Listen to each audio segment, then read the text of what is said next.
මම අද ඔයගොල්ලන්ට කියලා දෙන්නේ මේ මීකිරි වලින් රසවත් මෝරු පානයක් හදාගන්න. ජග් එකට මීකිරි මේස හැඳි 3ක් දාගන්න. මේස හැඳි 3ක් දාගෙන දුඹුරු සීනි මේස හැඳි 3ක් විතර දාගන්න. ඉතින් මේක මේ හරිම ගුණයි. මේ අපිට පිටිකිරි බොන්නේ නැහැනේ. දැන් ගොඩක් අය පිටිකිරි වලින් ඈත් වෙලානේ. ඉතින් පිටිකිරි වලින් ඈත් වෙච්ච අයට මේ විදිහට කිරි එකක් හදාගත්තාම හරිම රසවත්ව නැවුම්ව පානය කරගන්නත් පුළුවන්. මේකට අවශ්‍ය ප්‍රමාණයට හොඳට උණු කරලා නිවාගත්ත වතුර කෝප්ප එකක් වගේ දාගන්න පුළුවන්.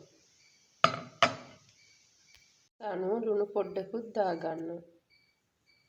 අපි කිරිවල සැට ගතිය නැති වෙනකම්ම මේක හොඳට බෙල්ඩ් කරගන්න ඕනේ.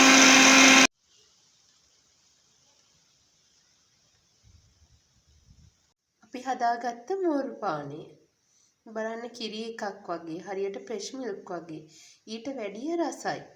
මේ අපි මේකට ගන්න ඕනේ මේ කිරිම තමයි. එළ කිරි ඒවා නෙවෙයි. මේ කිරි තමයි අපි මේකට ගන්න ඕනේ. මහා ලොකු දේවල් ඕන වෙන්නේ නෑ. අපට හොඳ මේ කිරි තියෙනවා මේ Tamanට අවශ්‍ය ගානට සීනි ටිකක් ලුණු ටිකක් දාලා මේ පානේ හදා ගන්න පුළුවන්.